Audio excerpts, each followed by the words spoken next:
Letters everywhere. Solving linear equations with unspecified constants.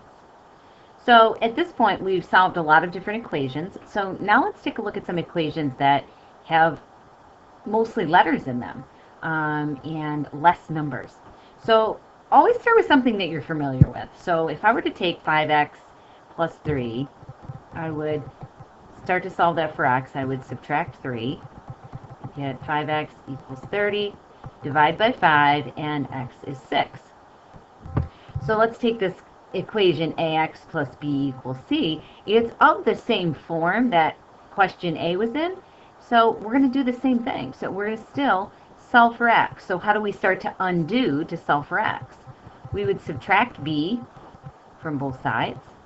So ax equals, and then read what you see. C minus b. To get x by itself, what did we do over here to get x by itself? We divided.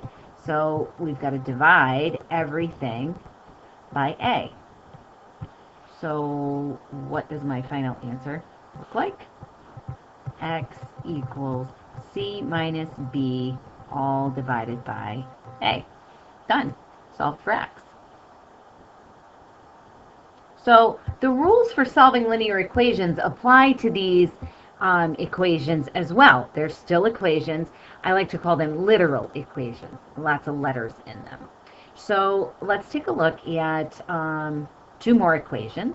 And again, start with something that's familiar to you. So in question A, we would add 7 to both sides. And then we end up with x plus 5 divided by 2 equals 10. And how do we get rid of that dividing by 2? We would multiply both sides by 2. So we have x plus 5 equals 20. We would subtract 5, and we get x equals 15. So let's take those steps and do the same thing over here. So we would add c to both sides. X plus a divided by b equals, read what you see, b plus c. How do we get rid of dividing by b? We would multiply both sides by b, but let's be real careful over here. Put parentheses around it because we've got a binomial there that has to be multiplied by b. X plus a equals, I could even distribute and say bd plus bc. Just distributed that b. Whoops, got ahead of myself here. Let me back that up just a hair. Let's see if I can undo. Yep, there we go. So I don't want to divide by anything. I want to subtract a from both sides. And I'm left with, I'll have to write it up here, x equals bd plus bc minus a. That's all you can do with that. Those aren't like terms. You can't combine anything. They're all different, so you would just write exactly what's left. All right. So now let's take a look at C. It says, we've got this equation. When it is solved for x in terms of h and k, meaning we're going to solve for x, and h and k is going to be in our final answer. That's what that means. Show algebraic manipulations to get your answer. So in other words, show your work. X minus h plus k equals 8. So if we had an equation like this, always say to yourself, what would you do first? Chances are you would probably distribute. So 2x minus 2h plus k equals 8. Keep in mind we're solving for x. So we've got to add 2h to both sides and subtract k from both sides. So 2x equals, and you can write exactly what you see is left. 8 plus 2h minus k. To get x by itself, divide everything by 2. X equals.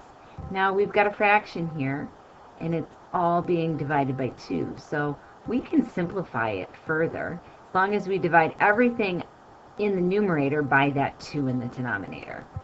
So we'd end up with 8 divided by 4, or 2 is 4. 2h divided by 2 is just plus h. And then negative k divided by 2 is just negative k over 2. So that's our answer. Now go and find the choice that matches that. So when I scan through my choices, I'm drawn to number 2, and it says h plus 4. Well, my answer had 4 plus h, but you know by now that that's just the commutative property, and that's okay, minus k over 2. Okay, go ahead, flip the page. Many times we use literal equations when we need to rearrange formulas. So let's think about this rectangle and perimeter. Okay, perimeter for a rectangle. We've got length and width. And so if a rectangle has a length of 12 and a width of 5 inches, what is the value of the perimeter? So if we put those numbers on this picture that we have in front of us, and you know that the perimeter is the distance around a figure, we have 34 inches. Are we in inches? Yep, we're in inches. So 34 inches. So it says write a formula for the perimeter P in terms of L and W. So perimeter formula, P equals, what do we have here? We had 2 times the length plus 2 times the width.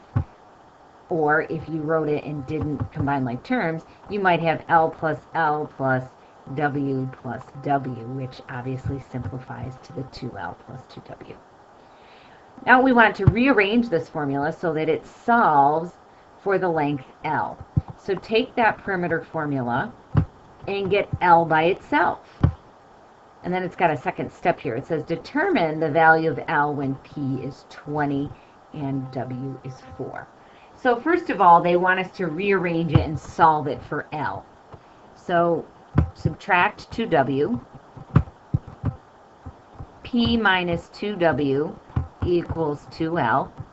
To get L by itself, we would divide by 2. So we have successfully rearranged that formula and solved it for L. P minus 2W, all divided by 2.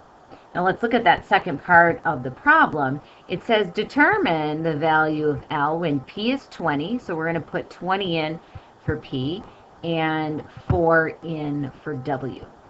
L is equal to 20 minus 2 times 4, all divided by 2.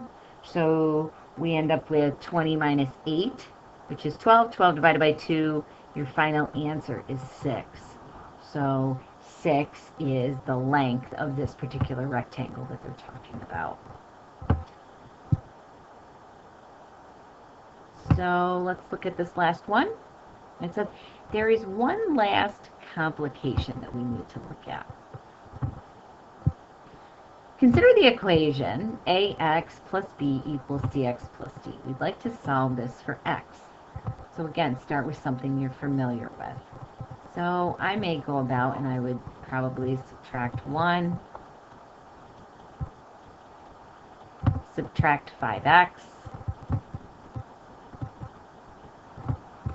3x equals 21, divide by 3, and get x is 7.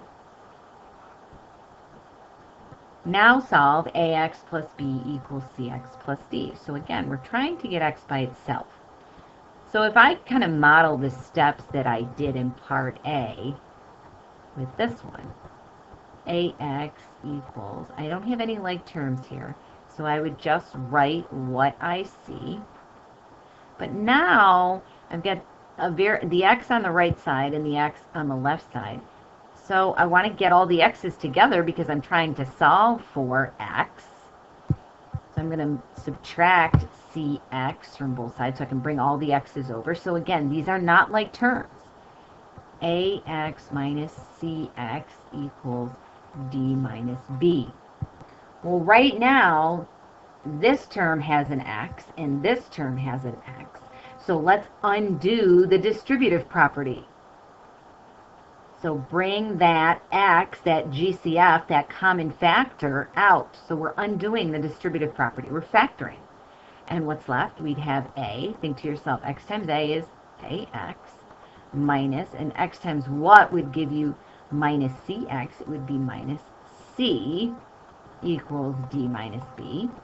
Now, to get x by itself, x is attached to a minus c by multiplication, so we're going to divide by a minus c on both sides.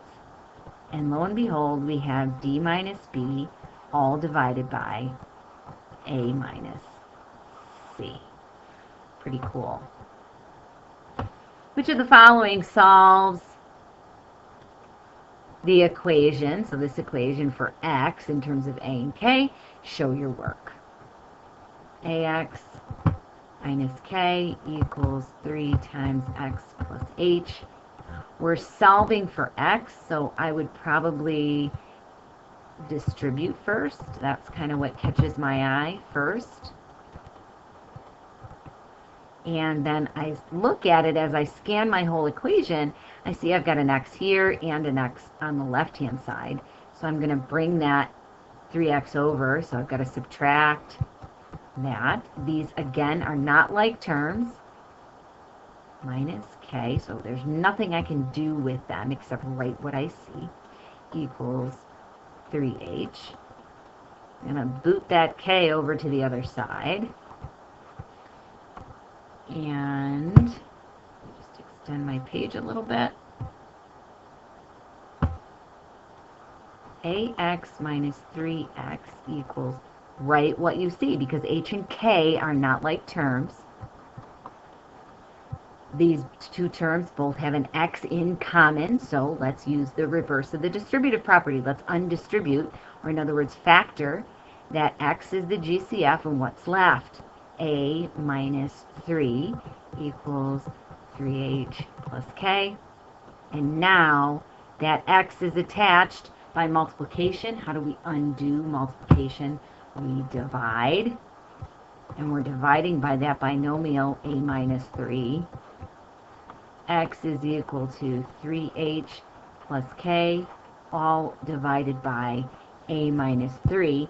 I go back and I scan my choices, and my answer looks just like number 1.